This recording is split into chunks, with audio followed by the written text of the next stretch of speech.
जय गुरुदेव।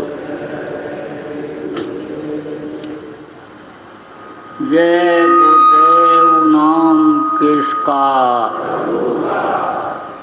जय गुरुदेव नाम किसका, प्रभु का पावन नाम, प्रभु का पावन नाम। जय गुरुदेव।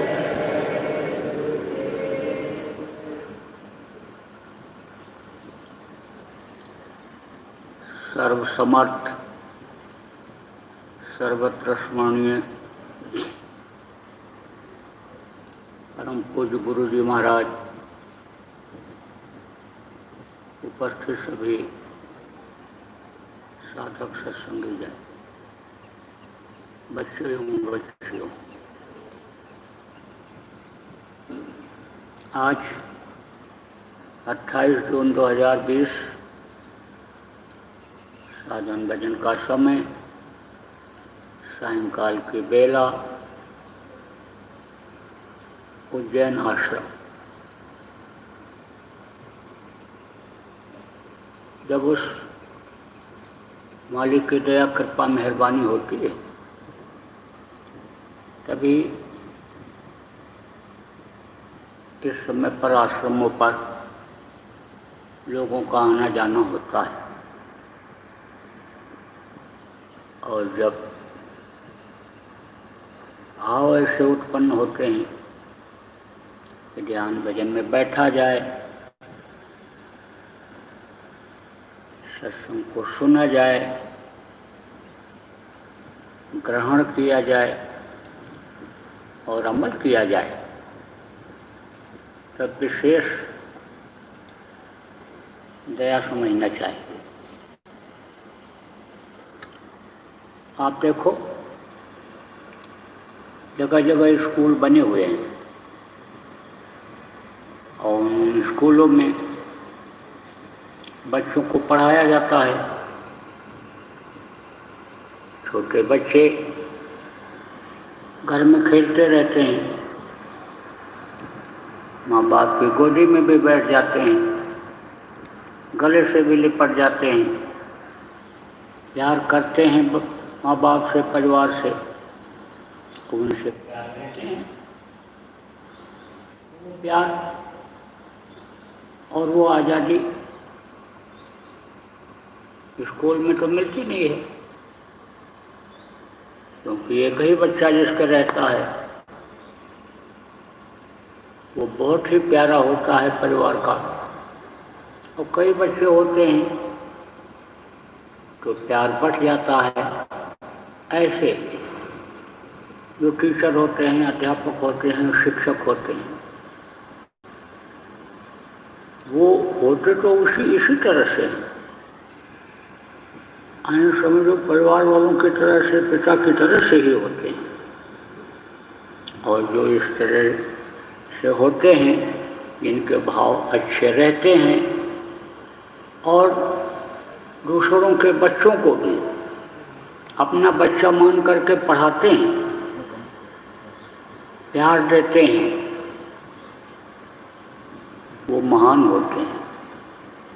और उनके खुद के जो बच्चे होते हैं वो नेक निकलते हैं, जो ड्यूटी करते हैं, तनख्वाह लेते हैं, आते जाते हैं, कोई ये निशाना नहीं बनाते हैं कि बच्चों को हम पढ़ा लिखा करके नेक बना दें, अच्छा बना दें, तरक्की कर जाएं। मेहनत नहीं करना चाहते हैं, उनके बच्चे नालायक निकलते हैं, क्योंकि मेहनत और ईमानदारी की कमाई उनको खिला नहीं पाते हैं। तो टीचर, अध्यापक जो होते हैं वो बच्चों को पढ़ाते हैं। आप देखो, बच्चा जल्दी घर छोड़ करके शुरू में स्कूल जाना पसंद नहीं करता है, क्योंकि वहाँ तो एक तो आज़ादी नहीं रहती है और दूसरी ये सुविधा नहीं रहती है कि 10-10 मिनट पर कोई चीज़ खाने को चाहो तो यहाँ मिल जाती है, घर में वहाँ नहीं मिलती है। तो इतनी आज़ादी नहीं रहती है। और जो यहीं रहता 24 घंटे घर में, स्कूल जल्दी जाना पसंद नहीं करता है। अधिकांश बच्चे शुरू में स्कूल ले जाते समय रोते हैं, तो माता पिता जो अच्छे होते हैं बच्चों को समझाते हैं, उनकी आदत डालते हैं। कुछ तो गुस्से में आ जाते हैं, बच्चों को मारपीट भी देते हैं। नहीं करना चाहिए, समझाना चाहिए। तो जो कुशल यानी माता पिता परिवार के लोग होते हैं बच्चों को समझाते हैं, छोटी छोटी कहानियाँ किस्से सुनाते हैं और फिर उनको सुनने की, उनको जानने की इच्छा यानी बच्चों के अंदर पैदा हो जाती है, वे पैदा कर देते हैं और कहते हैं स्कूल में चलो, वहाँ तुमको और अच्छी कहानियाँ सुनने को मिलेंगी और बहुत अच्छी बातें मिलेंगी। तो समझा करके ले जाते हैं और स्कूल में भर्ती करा देते। अब टीचर की जिम्मेदारी होती है कि बच्चों को संभालें। बहुत से टीचर, बहुत से अध्यापक ऐसे होते हैं कि जो बच्चों को बड़े प्यार से और बड़े ढंग से समझा करके, बता करके, हंसा करके और पढ़ा दिया करते हैं। ऐसे ही आध्यात्मिक पढ़ाई के लिए संतों ने जगह जगह पर आश्रम बनाया।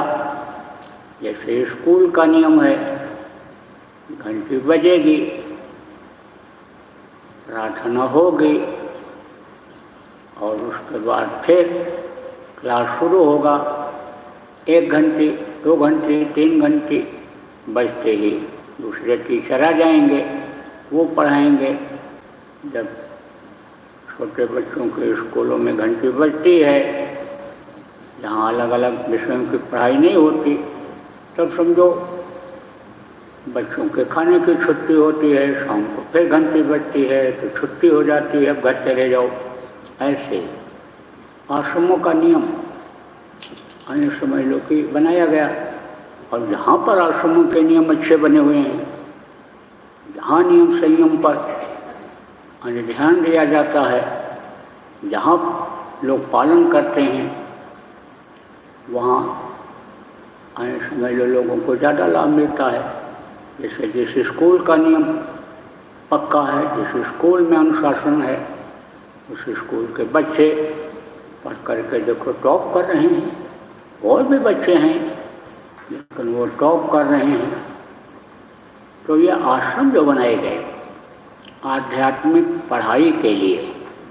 आध्यात्मिक पढ़ाई क्या है? यहाँ दुनिया की सारी विद्या खत्म हो जाती है, वहाँ आध्यात्म विद्या की शुरुआत होती है। दुनिया का धन दौलत, हीरा मोती जवाहरात, कीमती से कीमती चीज़ें जहाँ खत्म हो जाती हैं, वहाँ से आत्म धन की, आध्यात्मिक धन की शुरुआत होती है। तो ये आध्यात्मिक स्कूल होते हैं।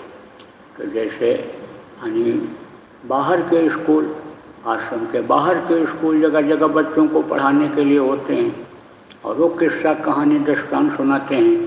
ऐसे ही समझाने के लिए, बताने के लिए संतों ने दृष्टांत सुनाया कि किसी भी तरह से ये समझ जाएं कि भाई आध्यात्म क्या होता है और यह मनुष्य शरीर किस काम के लिए मिला, आत्मा क्या होती है, परमात्मा क्या होते हैं, कौन सी चीज़ सार है, सार किसको कहते हैं, जो असली चीज़ होती है।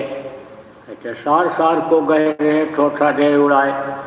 जो सूप होता है देखो फटकते हैं ऐसे अनाज को, तो जो हल्के अनाज, पतले अनाज और जो उसमें खरपतवार आ जाती है वो सब उड़ जाता है और दाना का दाना रह जाता है।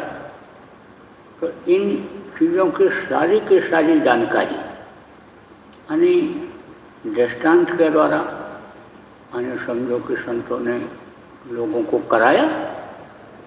आप ये समझो महात्मा चले जाते हैं, अच्छा काम करके लोग चले जाते हैं, धर्मशाला बनवा करके चले गए, आप समझो अस्पताल बनवा करके चले गए, बावली कुआं खुदवा करके चले गए, और उनके नाम से वो चलता रहता है, बगीचा उनके नाम से चलता रहता है, और जो उनके बच्चे होते हैं, सपूत होते हैं, अन्य समझो कि उनके नाम से ही उसको रख देते हैं, वो नाम चलता रहता है, तो उनका क्या बनता है? इतिहास बनता है, कहते इतिहास बन जाता है। ऐसे ही संतों का प्रादुर्भाव जब इस धरती पर हुआ और जो काम उन्होंने किया और उनका काम अच्छा रहा तो उनके नाम का इतिहास बन गया, उनके नाम के आश्रम बन गए।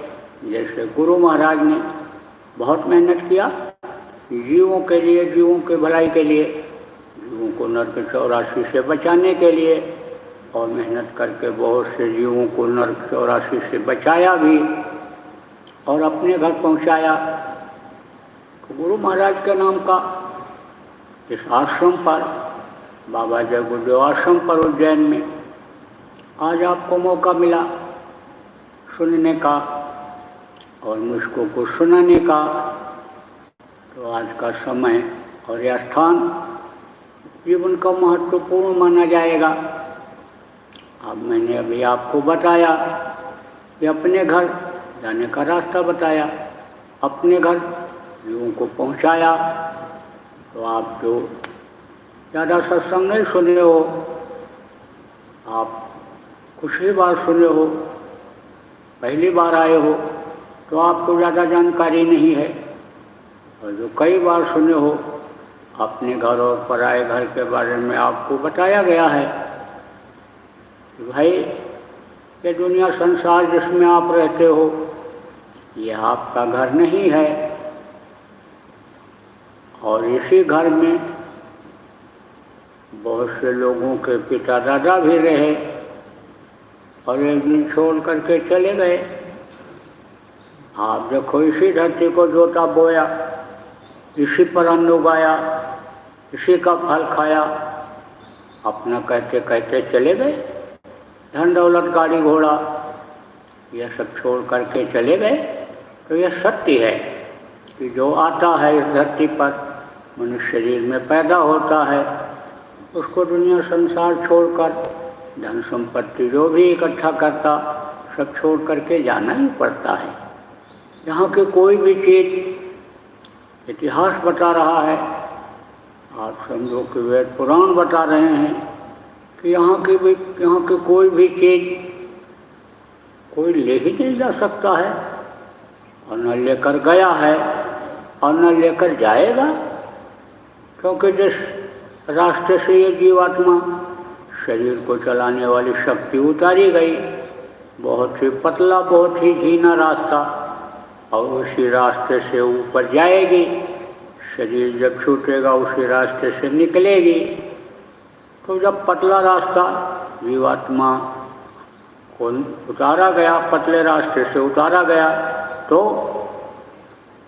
उस जीवात्मा को आप देख नहीं सकते हो, तो पतले रास्ते से यहाँ आँखों से देखने वाली चीज़ों को ले कैसे जा सकते हो? तो घर तो जाना है, और घर लोग जाते हैं, घर तो है अपना, लेकिन उस घर को भूल गए। कुछ लोग ऐसे भी होते हैं कि जिनका घर इंडिया में होता है, भारत में होता है, और दूसरे देश में चले गए, वहाँ घर बना लिया। अब बहुत दिन आप समझ लो कि वहाँ रहते जब हो जाता है तो उसी को अपना घर मान लेते हैं, उसी को अपना देश मान लेते हैं। लेकिन भारत से जब कोई जाता है और उनको याद दिलाता है, तब उनको अपना घर भी याद आता है, अपना परिवार भी याद आता है, अपना कुनबा भी याद आता है।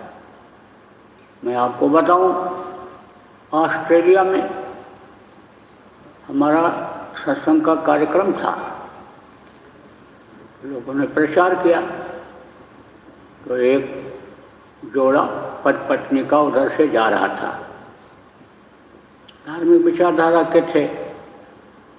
तो कहे भाई कहाँ कार्यक्रम है? बोले मंदिर में।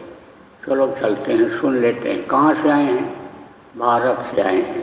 चलो सुनते हैं। बैठ गए और बैठ गए। उसके बाद में पूरा उन्होंने सुना, समझा, नामदान भी लिया और गुरु महाराज के उनके ऊपर दया भी हुई।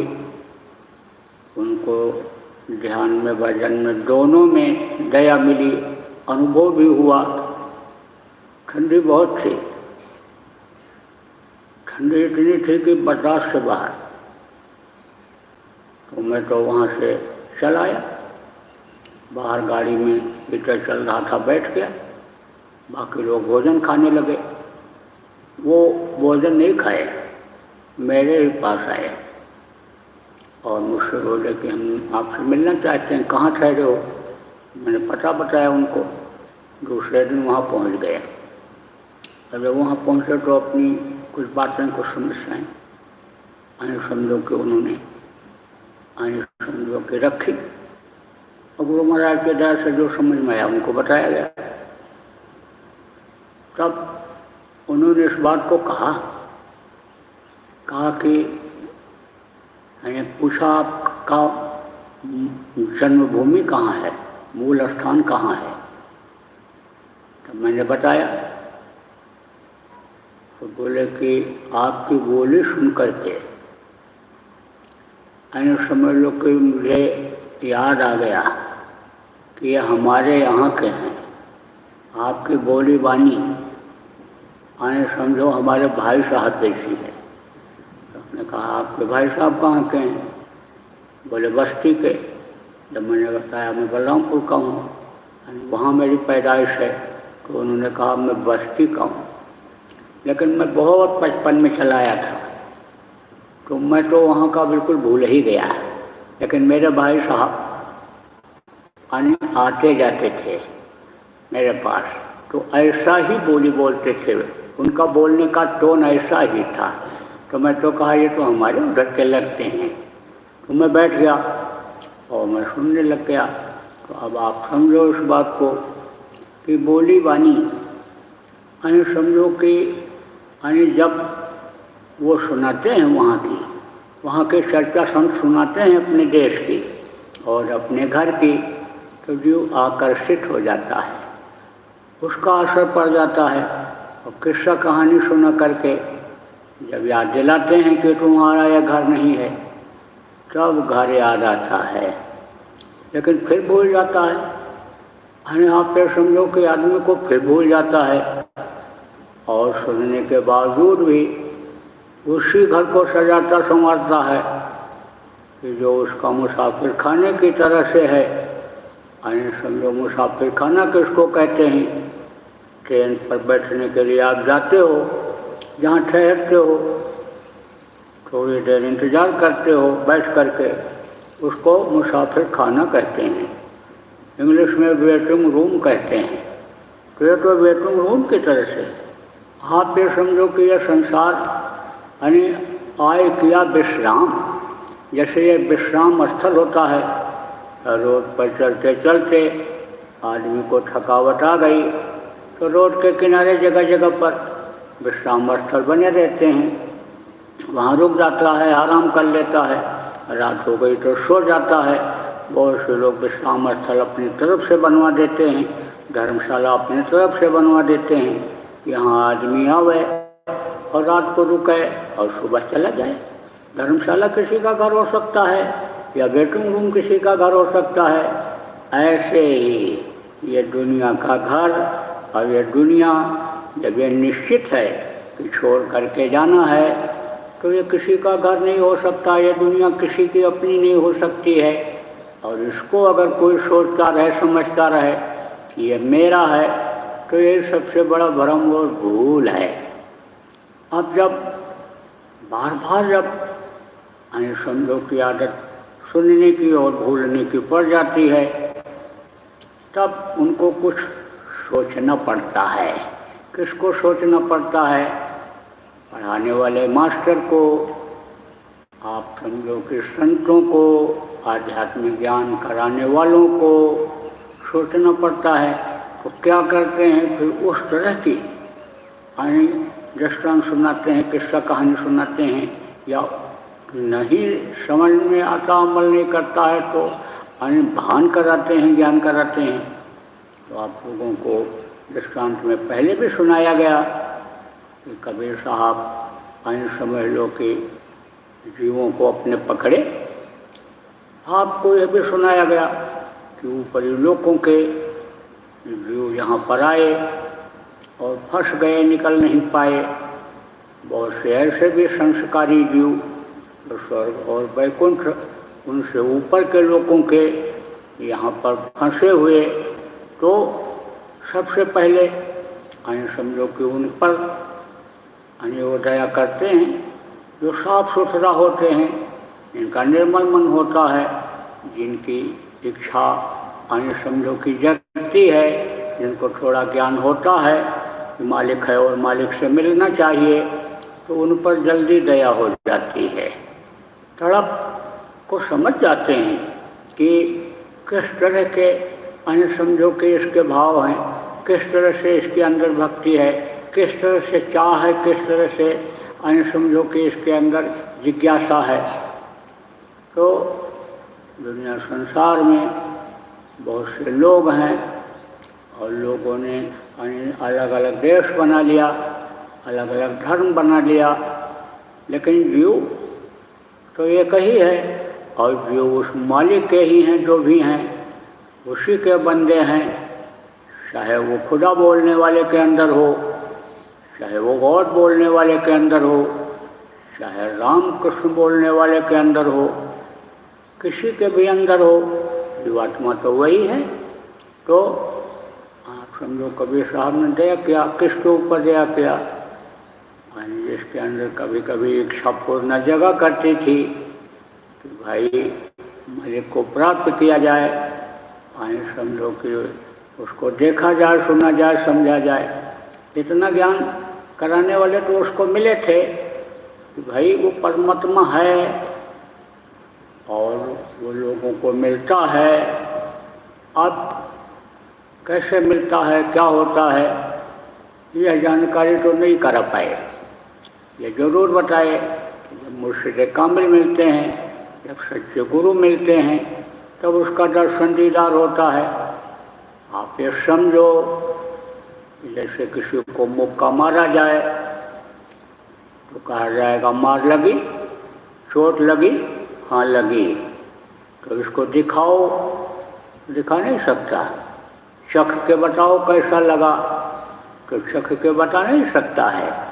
लेकिन जो मार लगी, जो चोट लगी, उससे दर्द हुआ, उसको उसने महसूस किया। ऐसे ही बोल तो कर देते हैं कि वो है, लेकिन मिलवा नहीं पाते हैं। तो इच्छा तो जगती थी उसकी, लेकिन जाए तो कहाँ जाए? गृहस्थी थी, महल था, राजपाट था, कर्मचारी थे, तो उससे निकल नहीं पाता था। अब जिस चीज़ में आदमी का मन रम जाता है उसको वही दिखाई पड़ता है। बहुत से लोग यही सोच लेते हैं कि खाने पीने के लिए ही, मौज मस्ती के लिए ये जीवन मिला है, मनुष्य शरीर मिला है, आगे जानकारी न करना चाहते हैं और न उनको जानकारी मिल पाती है। तो उसी तरह से जैसे पशु और पक्षी आते खाते बच्चा पैदा करके दुनिया संसार से चले जाते हैं, इसी तरह से बहुत से लोग चले जा रहे हैं। तो अब जब जानकारी नहीं हो पाती है या जानकारी होते हुए भी और मन इधर गृहस्थी में रम जाता है, मन खाने की तरफ, मन जो है देखने की तरफ, अच्छा अच्छा देखने की तरफ, सुंदर सुंदरता वाली चीज़ों को देखने की तरफ, गाना बजाना, ढोल मंजीरा सुनने की तरफ, इंद्रियों के भोग की तरफ जब मन चला जाता है तो उसी में रम जाता है। तो रमा हुआ था तो सोचता तो था, उपदेश जहाँ कहीं होता था, तकरीर जहाँ कहीं होती थी, जाता था, सुनता था, लेकिन थोड़ी देर के लिए ज्ञान उपजता था, इच्छा उपजती थी, उसको कर नहीं पाता था, आगे बढ़ नहीं पाता था। कबीर साहब ने कहा कि समझाने बताने से तो काम चलेगा नहीं, इसको कुछ झटका दिया जाए। तो कहते हैं ना कि कभी कभी कोई कड़क बात जब बोल दो तो उसमें भी आदमी को ज्ञान हो जाता है। कोई कड़क निर्णय ले लो जो मन के उसके खिलाफ हो। ऐसे बहुत से लोग किसी भी चीज़ का मन बना लेते हैं, और जब मन बन जाता है तब वो चाहता है ऐसा ही हो, और उसी के लिए अपना अस्तित्व खो देता है, अपना प्रभाव खत्म कर देता है, अपने संयम को खो देता है, मानवता को खो देता है। प्रतिष्ठा को बनाने के लिए कितना भी धन चला जाए, कितना भी बल का उपयोग करना पड़े, कितने षड्यंत्र करने पड़े, सब पर उतर आता है। जब आदमी इस चीज़ को सोच लेता है तो आप तो समझो कि कबीर साहब ने दया किया, खड़क बोल करके, और फिर उसको ज्ञान कराया, बोध कराया। तो वेश बदल करके और दरबार में पहुंच गए जहाँ इब्राहिम बैठा हुआ था। अब इतना उन्होंने अपने रूप को बदल लिया कि रुआबदाब चेहरा दिखाई पड़ने लग गया, और चेहरे में एक समझ लो कि एक तेज पैदा हो गया। जैसे कोई पर्सनालिटी वाला आदमी अच्छा कपड़ा लत्ता पहन करके और आ जाता है तो बहुत से लोग सोच नहीं पाते हैं कि इनको सलाम करें, कि इनको प्रणाम करें, कि इनको रोकें, कि इनको अंदर जाने दें या इनसे कुछ पूछें।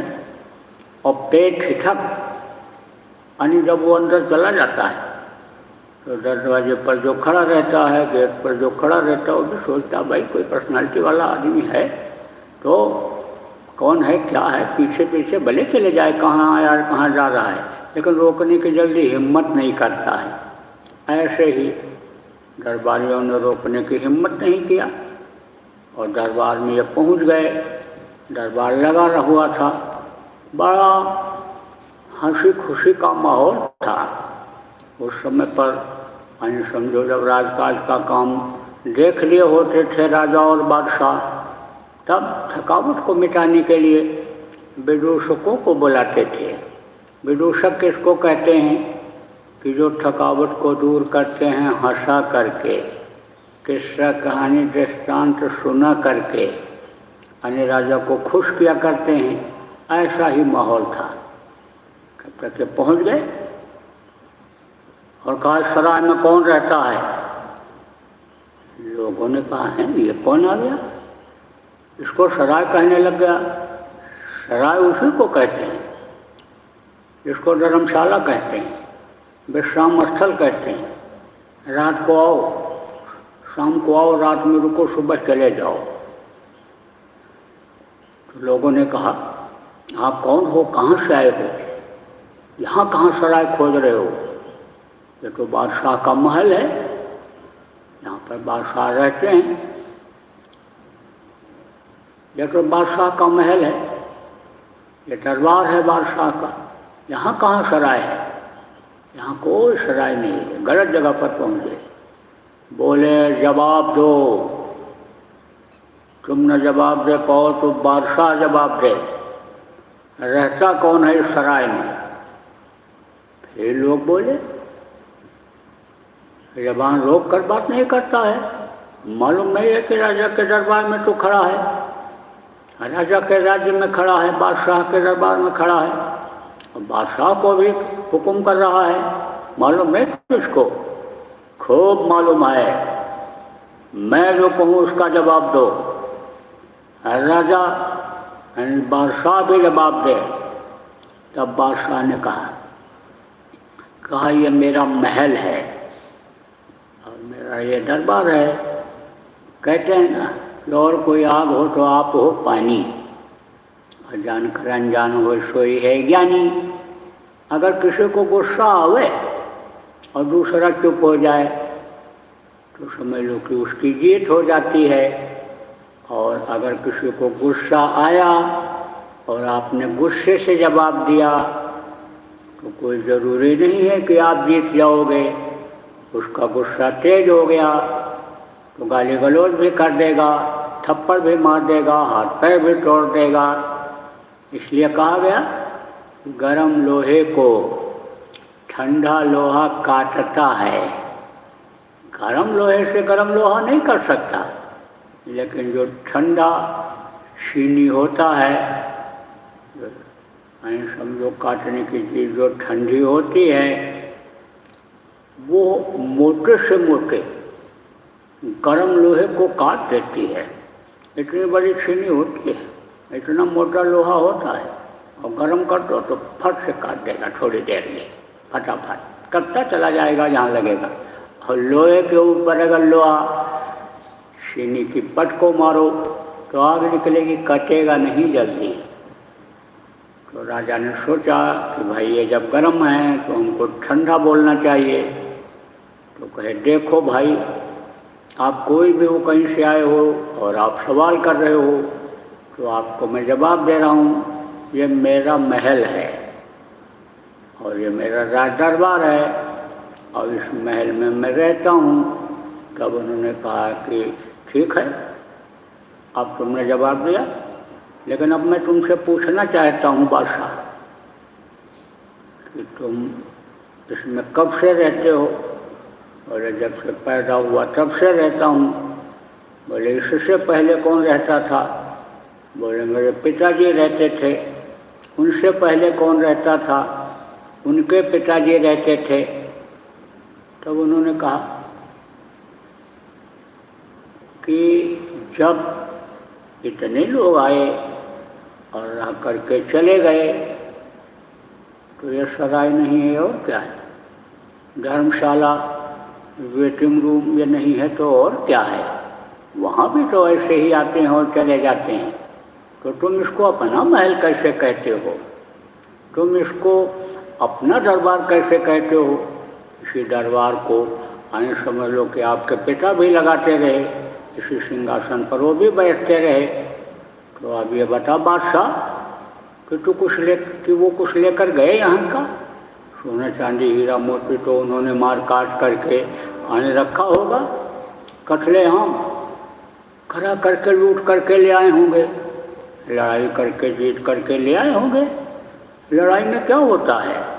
लड़ाई में तो मार काट ही होता है, हिंसा हत्या ही होती है। इसलिए लड़ाई से बचना चाहिए और ज़्यादा से ज़्यादा बचाना चाहिए लोगों को। सभी विश्व के अगर प्रधानमंत्री और राष्ट्रपति और इक्का दुक्का जो राज्य राजा के हैं, अगर ये संकल्प बना लें कि हम अपने राज्य में, अपने देश में लड़ाई में एक भी आदमी को मरने नहीं देंगे, तो उनका नाम हो जाएगा, उनकी कीर्ति हो जाएगी और आने वाली पीढ़ी इनकी पूजा करने लग जाएगी। और आज हमारा ये विषय नहीं था बोलने का, लेकिन ये बीच में आ गया। मैं इस बात को आपको बता करके जा रहा हूँ, आप नोट करके रखिए कि अगर ये जो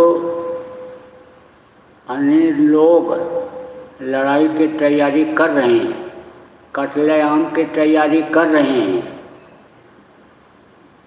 मान सम्मान के लिए, कुर्सी बचाने के लिए, प्रतिष्ठा बढ़ाने के लिए, अमर होने के लिए, अगर गलती किसी ने किया, किसी भी देश के प्रधानमंत्री राष्ट्रपति ने गलती किया और विश्व युद्ध अगर हुआ तो सारा लांछन उसी पर आएगा और इतिहास में नाम अमर होने का तो छोड़ो, नाम लेवा भी उनका कोई नहीं रहेगा। कुर्सी पर दोबारा आ जाएं, जनता उनको पसंद कर ले, ये तो हो ही नहीं सकता है, इतिहास में भी नाम नहीं रहेगा। इसलिए मेरी ये प्रार्थना है, मेरी ये विनती है कि विश्व के जितने भी लोग लड़ाई की तैयारी में लगे हुए हैं, आप लोग अपने विचार को स्थगित कर दीजिए, बल्कि विचार को अपने बदल दीजिए और जो सीमाओं पर समझ लो कि सिपाही अपने देशभक्ति में, देश रक्षा में शहीद होने के लिए तैयार खड़े हैं, आप ये समझो कि वो बहुत से लोग इस बात को सोच चुके हैं कि वापस जाएं ना जाएं, बच्चों का मुंह देखें ना देखें, आप सब लोग मिल करके उन लोगों की जान बचा लीजिए। तो आप समझो कि जब याद दिलाया कबीर साहब ने और याद दिला करके जब चले गए तो उस बात पर वो सोचता रहा, चिंतन करता रहा और कहा भाई बात तो सही बोल करके गए, तो अब क्या करना चाहिए? सबसे पहले यही छोड़ देना चाहिए, यहाँ से निकल लेना चाहिए और खोज करना चाहिए असली घर का, कि जहाँ पूर्ण किया विश्राम, जहाँ पूरा विश्राम मिल जाए। यहाँ तो विश्राम है ही नहीं। आप देखो इस समय पर बढ़िया से बढ़िया कोई घर बना ले, बढ़िया से बढ़िया डल्लब पिलो का गद्दा डाल ले, एक एक की जगह 2-2 AC लगा ले, लेकिन विश्राम बढ़िया ढंग से शरीर को दिलाते हुए भी मानसिक शांति नहीं है। तो कहते हैं नींद नहीं आई। नींद नहीं आई का मतलब यही होता है कि ठीक से विश्राम नहीं हुआ। और नींद अगर चटाई पर ज़मीन में बिछा करके बढ़िया से आ जाए, यानी ज़मीन पर चटाई बिछा करके उसी पर लेट जाया जाए, आप समझो टाट पट्टी बिछा करके लेट जाया जाए और बढ़िया से नींद आ जाए तो बढ़िया से विश्राम हो जाता है, शरीर तरोताज़ा हो जाता है। तो जब ये जीवात्मा जो इस शरीर को चलाती है, जिसके निकल जाने के बाद बड़े बड़े डॉक्टर, पंडित, मुल्ला, पुजारी फेल हो जाते, कौन सी चीज़ है ये? तो यह है ईश्वरंश जीव अविनाशी। तो ये जीवात्मा जब अपने वतन, अपने घर, अपने मालिक के पास पहुँचेगी तब इसको असली विश्राम मिलेगा, और नहीं तो यह भटकती रहेगी जैसे कोई इधर उधर भटकता रहता है। आप ये समझो कि एक शहर में गया और एक घर में कुछ दिन रहा, फिर उसको छोड़ा, फिर दूसरा खोजा, फिर मकान मालिक ने कहा खाली कर दो, और फिर तीसरे में गया, वहाँ साधन सुविधा नहीं है, टूटा फूटा है, वहाँ के लोग अच्छे नहीं, परेशान करते हैं, तो परेशानी बनी रहती है। जब लौट करके अपने घर वापस आ जाता है, चाहे जैसा ही घर हो क्यों न हो, तो कहता टेंशन ख़त्म हो गया, टेंशन अब नहीं रह गया। तो प्रेमियों, ये टेंशन कब ख़त्म होगा? ये घर घर का लड़ाई झगड़ा जो झेल रहे हो, ये जो बीमारियां झेल रहे हो, ये जो तकलीफ़ें झेल रहे हो, इससे कब छुटकारा मिलेगा? कि जब इस शरीर के रहते रहते इस जीवात्मा को अपने वतन, अपने घर, अपने मालिक के पास पहुंचा दोगे। आप ये देखो कि मालिक तो एक ही होता है, पति तो एक ही होता है, आप ये समझो परमेश्वर एक ही होता है। अब यह है कि अज्ञानता में, न जानकारी में, आप ये समझो कि जब अलग अलग अपना आराध्य ईश्वर बना लेते हैं, भगवान मान लेते हैं, मालिक मान लेते हैं, तब वो बेचारे फंस जाते हैं। तो आजकल ऐसा ही हो रहा है, शांति की खोज में घूमता है आदमी, सुख संपत्ति, धन संपदा पाने के लिए, समस्याओं को सुलझाने के लिए दुखी आदमी जब घूमता है तो कोई बता देता है कि अयोध्या चले जाओ, वहाँ भगवान मिल जाएंगे, तो तुम्हारी समस्याएं दूर हो जाएंगी। अयोध्या पहुँचते हैं तो कहते काशी चले जाओ, काशी में खोजा नहीं मिला, जब पूछा तो कहा द्वारिका धाम जाओ। द्वारिका धाम जब वहाँ पहुँचे तो वहाँ पर जो भी जेब में रहा इधर उधर चढ़वाया, अनुष्ठान कराया, हरिद्वार भेज दिए, यहाँ भेज दिए, वहाँ भेज दिए। जो जेब में था हाँ वो भी खाली हो गया। अब एक समझो कि ठन गोपाल निर्धन गोपाल बन करके वापस आ जाते हैं। मिलता कुछ नहीं है और भटकने में ही सारा दुनिया। छूट जाने का समय आ जाता है, सारी इच्छाओं के खत्म होने का समय आ जाता है और बुढ़ापा आ जाती है। कुछ हो नहीं पाता। जिस काम के लिए यह मनुष्य शरीर मिला वो काम पूरा नहीं हो पाता है। अब आप जो नए लोग इस बात को सुन रहे हो, आप कहोगे भाई किस बात के लिए यह मनुष्य शरीर मिला? इसी बात के लिए मिला कि इस शरीर के रहते रहते इस जीवात्मा को अपने घर, अपने वतन मालिक के पास पहुंचा दो। उसका रास्ता इस शरीर के अंदर ही है, इन्हीं दोनों आँखों के बीच में है। जब कोई समर्थ गुरु मिल जाते हैं, सच्चे गुरु मिल जाते हैं, रास्ता बता देते हैं और उसके आदेश के पालन में जब प्रेमी लग जाते हैं तो रास्ता मिल जाता है। और रास्ते पर जो विघ्न बाधा रहती है गुरु कृपा से वो भी हट जाती है। जब गुरु के वचन को पकड़ लेते हैं, अच्छा सा आदेश का पालन करते हैं तो अन्य बाधा भी दूर होती है, प्रभाव आ जाता है। गुरु की दया अन्य समझो अंदर बाहर दोनों में हो जाती है। अन्य शरीर के कष्ट भी दूर होते हैं और जो अन्न धन की समस्या है वो भी सुलझती है, जो समस्याएं हैं वो भी सुलझती हैं। और अंदर में जो कर्म जमा है जीवात्मा के निकलने के रास्ते पर, यानी तीसरी आँख के पर जो तीसरी आँख पर जो समझो कि सामने पर्दा लगा हुआ है कर्मों का, वो भी हटता है गुरु की कृपा से। अब आप इस बात को समझो, गुरु सक्षम तो होते हैं, करने को तो सब कर सकते हैं। जैसे बाप होता है, जैसे माँ होती है, बच्चा जब उठता है तो कुछ बच्चों की आंखें ऐसे चिपक जाती हैं, अब कीच आ जाती है आंखों में। तो जब बिल्कुल अज्ञान होता है, नहीं जानकारी होती है, तब तो वो खुद धो देते हैं, साफ कर देते हैं। लेकिन जब साफ खुद करने लायक हो जाता है, जानकार हो जाता है, समझने लायक हो जाता है, उनकी बातों को मानने लायक हो जाता है, तब वो खुद धुलवाते हैं। माताएं खुद धुलवाती हैं, अपने हाथ से धो। शुरू में तो जब नहीं जानकार होता है, इस चीज़ का ज्ञान भान नहीं होता है बच्चे को कि हम कैसे जिएंगे, क्या खा करके जिएंगे, क्या पी करके जिएंगे।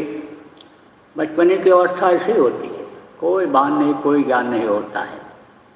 एक था राजा तो अपने बच्चे को गोद में दिए हुए खिला रहा था। तो बच्चे ने क्या किया, मूछ को पकड़ लिया। जो भी ग्राहक थे, कोई अगर ये कहे कि हम लात मुक्का नहीं खाए हैं तो बड़े बड़े राजा हो जाए, और उनकी तरफ किसी की नज़र कोई उठा करके नहीं देख सका। लेकिन अपने लड़के बच्चों का लात मुक्का सब खाते हैं, पैर मार देते हैं, नोच लेते हैं और हाथ से मार देते हैं। तो मूछ को पकड़ लिया। अब राजा ने सोचा मूछ पकड़ लिया, मूछ की बड़ी कीमत होती थी पहले। मूछ का एक बाल निकाल करके और गिरवी रख करके आदमी 1,50,000 रुपया ले आता था। लोगों को ये विश्वास था कि मूछ का बाल रख गया है, अपनी इज्जत रख गया है, प्रतिष्ठा रख गया है, तो ये हमारा दे जाएगा।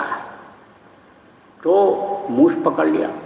मूछ पकड़ लिया तो राजा नाराज हो गया, तो ले जाओ इसको, पटक दो, मर जाइए। मूछ पकड़ लिया हमारा।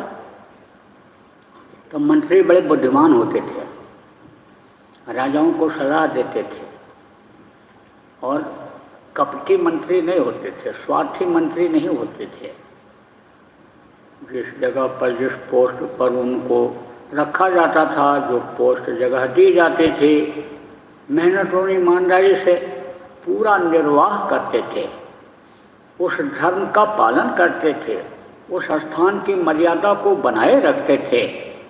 मंत्री किस लिए रखे जाते थे?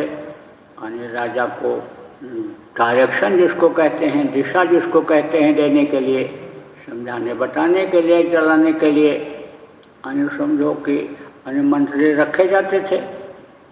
अब राजा अगर क्रूर भी हो और मंत्री अगर समझ लो कि अगर उदार हृदय का है तो समझ लो कि लोगों की जान बचा लेता था। और मंत्री के अधीन बहुत से कर्मचारी होते थे तो वो भी उसी तरह के होते थे, क्योंकि मंत्री के डायरेक्शन में, निर्देश में कर्मचारी भी काम करते थे। तो ज़्यादातर कौन, अकबर बादशाह सवारी निकली हुई थी, तो मोटर कार और सब तो था नहीं उस समय, घोड़े हाथी की सवारियाँ होती थी। तो हाथी की सवारी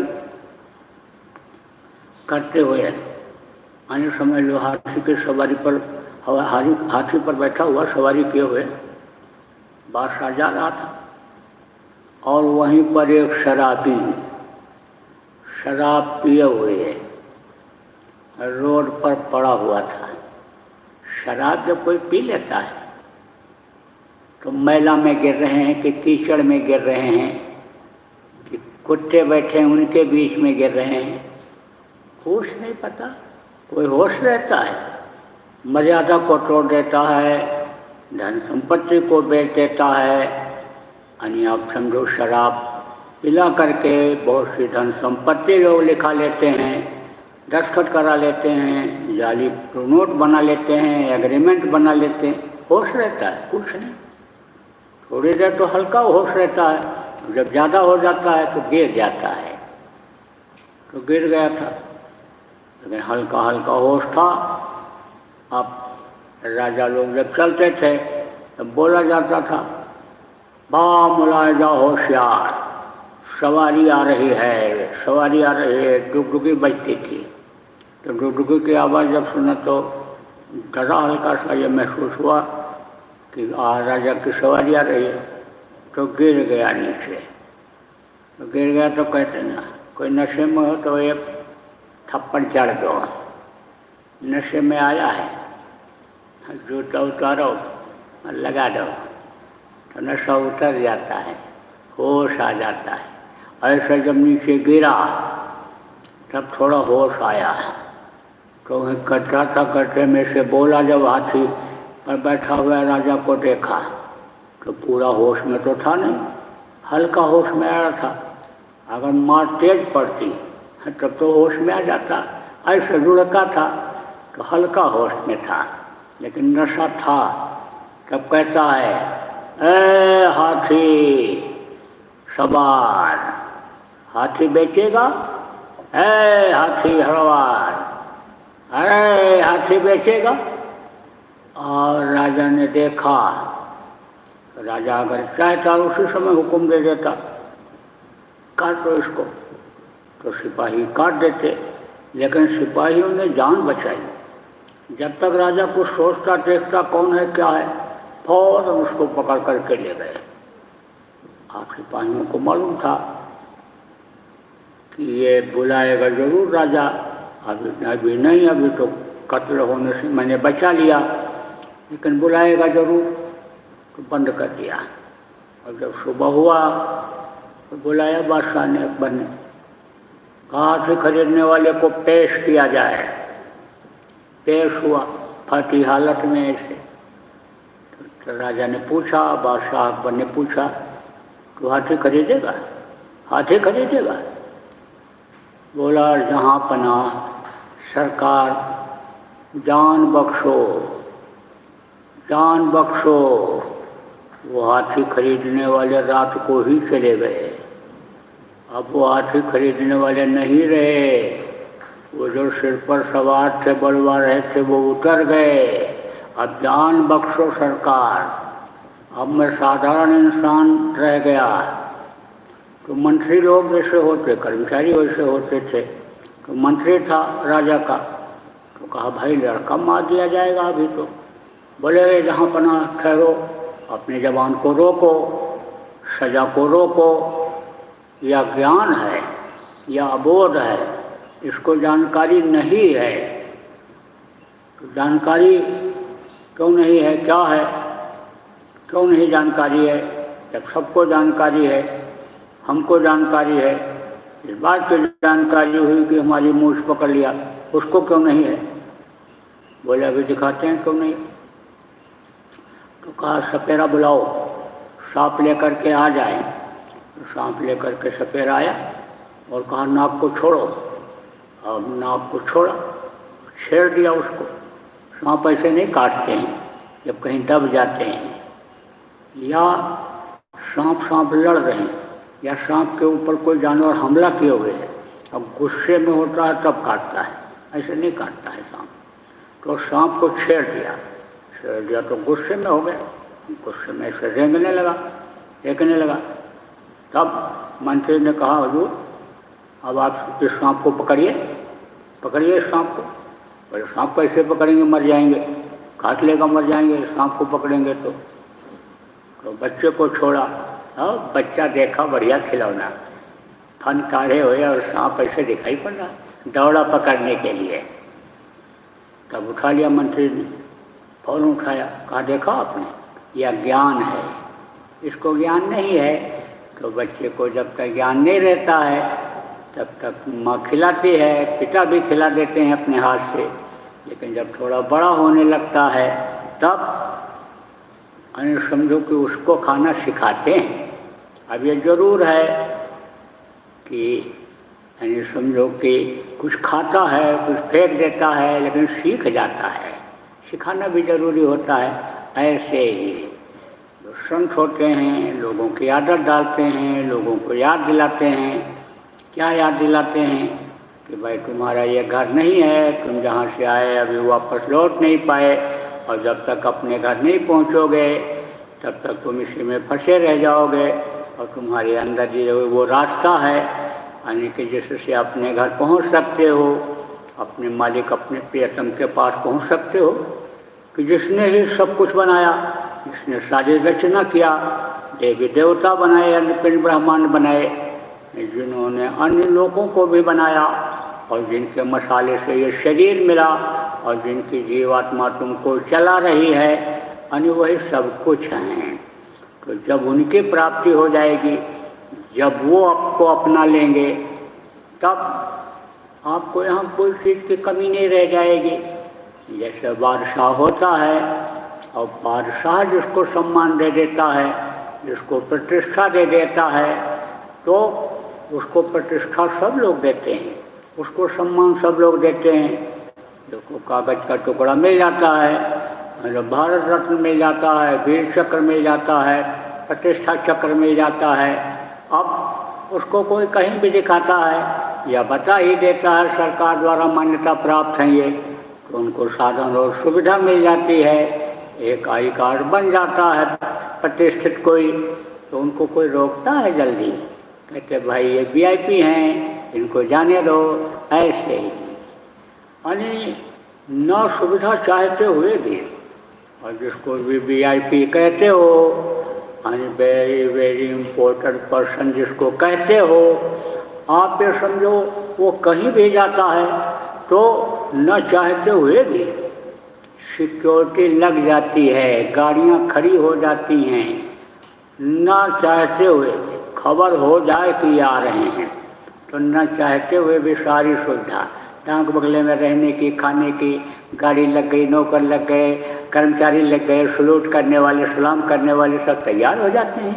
ऐसे ही जब वो अपनी मुहर लगा देता है, जिस जीवात्मा के ऊपर वो मालिक अपनी मुहर लगा देता है कि यह हमारा हो गया, जैसे ये कह देते हैं यानी समझो कि मुख्यमंत्री यह हमारा मंत्री है, जैसे ये कह देते हैं प्रधानमंत्री कि ये हमारे कैबिनेट का मिनिस्टर है, मंत्री है, तो सारी सुविधा जैसे यहाँ इकट्ठा हो जाती मिल जाती है, ऐसे ही उसका मुहर जब लग जाता है तो अनिच्छित आवे बरियाई, बगैर इच्छा के चीज़ें सामने रहती हैं।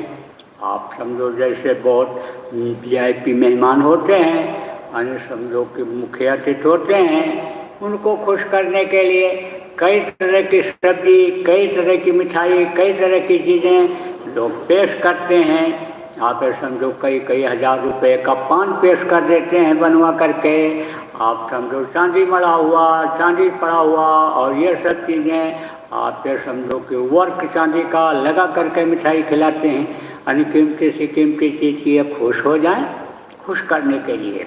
ऐसे ही ये जिनका देश है और जो इन देश की व्यवस्था करने वाले हैं, काल भगवान का देश है, काल भगवान की व्यवस्था करने वाले जो ये देवी और देवता हैं, और ये जो जल पृथ्वी अग्नि वायु और आकाश के जो 5 देवता हैं, या अपने आप सारी व्यवस्था कर देते हैं जिस पर मुहर लग जाती है। लेकिन यह भी होता है कि आप कहोगे कि जब इनकी आत्मा ऊपर आती जाती है तो ये निर्धनता क्यों झेल रहे हैं, ये कचड़ी गुजड़ी पर क्यों सो रहे हैं, ये फूस के घर में झोपड़ी में क्यों रह रहे हैं, तो उनकी इच्छा खत्म हो जाती है। जो इच्छा कीन्ही मनमाही, गुरु प्रताप का दुर्लभ नहीं। इच्छा अगर कर लें तो गुरु की दया से जो वहाँ पहुँचे और गुरु में उस मालिक की जो धार आती है, गुरु भी तद्रूप उनके मालिक के हो जाते हैं, तो उनकी दया से किसी चीज़ की कमी नहीं रहती। जो इच्छा करो हाजिर हो जाती है, लेकिन इच्छा मर जाती है, तृष्णा खत्म हो जाती है और मन मर जाता है। रहता तो है लेकिन ये मुर्दा हो जाता है, इसकी इच्छाएं कामनाएं सब खत्म हो जाती हैं।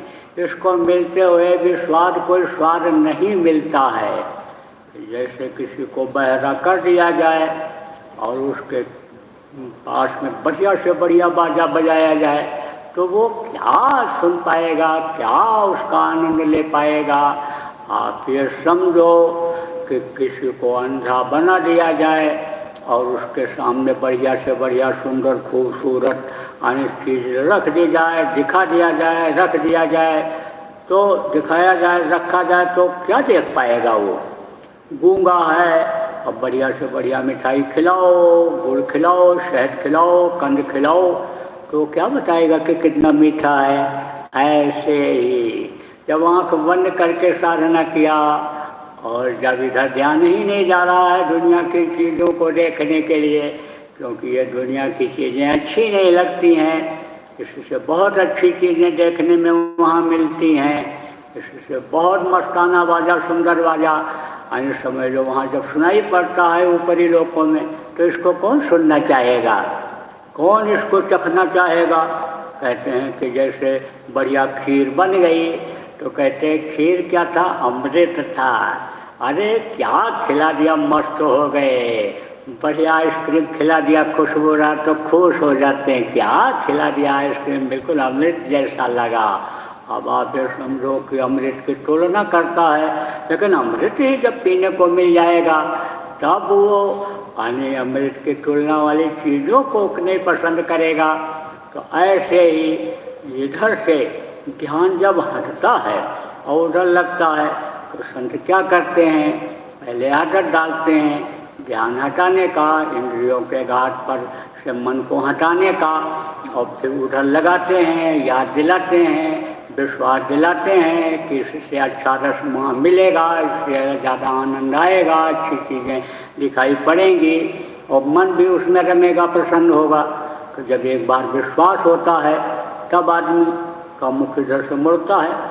जैसे भाई कहा जाए कि देखो यहाँ ये दुकान मिठाई की है, यहाँ मिठाई खा लो, कोई मिला कहा वो अच्छी और दुकान है, बहुत अच्छी दुकान है, थोड़ा से खाओगे मन प्रसन्न हो जाए। कुछ भोजन ऐसा होता है बहुत खाते चले जाओ मन नहीं भरता है, कुछ ऐसा होता है थोड़ा सा खा लो, बोले बिल्कुल मन भर गया, इच्छा ही खत्म हो गई अब कुछ खाने की। और कुछ ऐसा होता है खाते चले जाओ मन ही नहीं भरता, पेट ही नहीं भरता है। ऐसे ही जब मन भर जाता है तो ये इच्छाएँ खत्म हो जाती हैं, फिर वही की इच्छा बनी रहती है हमेशा। साधक आप ये समझो कि वही की चीज़ों की इच्छा रखता है, यहाँ न कुछ खाने की इच्छा, न सोने की इच्छा, न अच्छा चीज़ों की खोने की इच्छा रखता है, रहता तो इसी में है। इस चीज़ को भी समझता है कि गृहस्थ आश्रम का पालन करना चाहिए, गृहस्थ धर्म का पालन करना चाहिए, लेने देना एक दूसरे का अदा कर लेना चाहिए, लेकिन उसमें फंसता नहीं है।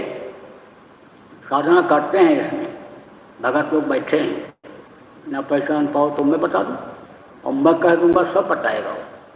वैसे आपके पूछने नहीं बताएगा, मैं कहूँगा अच्छा बता दो क्या लगता है तुमको, बता देगा। चैलेंज करो तो 2-4 को बता दूँगा। अब ऐसे आपको नहीं पता चलेगा कि कौन साधना करता है, क्या करता है। साधक साधक को पहचान जाते हैं, साधक साधक को पहचान जाते हैं। जैसे बगिया का माली होता है, वो फूल को देख के समझ जाता है, ये को मिला जाएगा, इसको तोड़ दो। वो देख करके दूर से पेड़ की डाल को समझ जाता है कि इसमें फल ज़्यादा है, लटक रहा है, ये गिर जाएगा, इसको एक तरह से अनिसाफ कर दो, तोड़ दो, ये इसको पेड़ को सुखवा देगा, इस चीज़ को ख़त्म कर दो। उसको ये जानकारी हो जाती है। एक ही स्कूल के जो बच्चे होते हैं एक दूसरे को पहचान जाते हैं, लेकिन ऐसे भी पहचान पाते हैं। आप इस बात को समझो मोटी मोटा, ये अपना घर नहीं है, अपना देश नहीं है, यहाँ अपनी कोई भी चीज़ है नहीं। ये आप दूसरे के देश में रहते हो, दूसरे के घर में रहते हो, दूसरे के शरीर में आपकी ये जो जीवात्मा है, जो असली चीज़ है, जिसको आप मानते हो, कहते हो, जो बुलवाता है, जो चलाता है, जो सुनाता है, जो कुछ इस शरीर से कराता है, यानी समझो कि वो उसकी अपने को जिसको कहते हो वह अपना कुछ भी नहीं है। आप समझो ये सब दूसरे का है। यहाँ कुछ दिन के लिए आप आए हो, माँ के गर्भ में जब थे तो जानकारी थी, लेकिन जब माँ के गर्भ से बाहर आए तो वो भूल गए। और आप फिर समझो कि जिस काम के लिए आए, किस काम के लिए आए, किस काम के लिए मनुष्य शरीर माँ के पेट में मांगा, अपनी जीवात्मा के कल्याण के लिए, वजन के लिए, तो असला काम आप वो करो। गृहस्थाश्रम में ही रहो, घर छोड़ करके जाओगे तो ये काम साधना का भी नहीं हो सकता, भक्ति भी नहीं हो सकती है, बाधाएं बहुत आएंगी।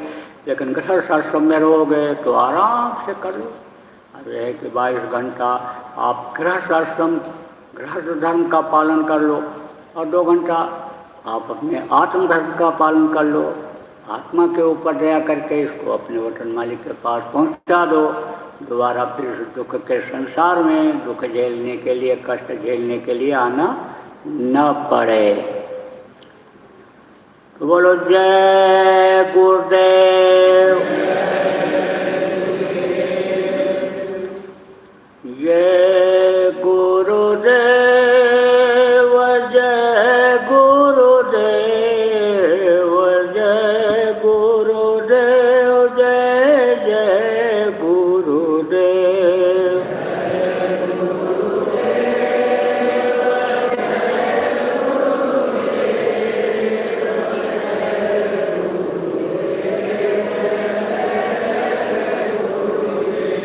जय गुरुदेव, जय गुरुदेव, जय गुरुदेव, जय जय गुरुदेव।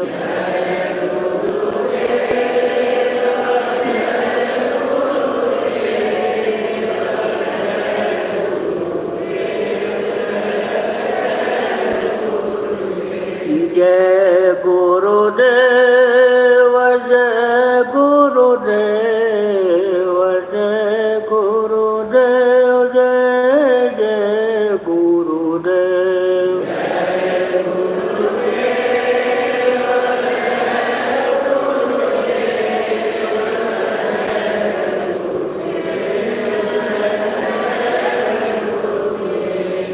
जय गुरुदेव।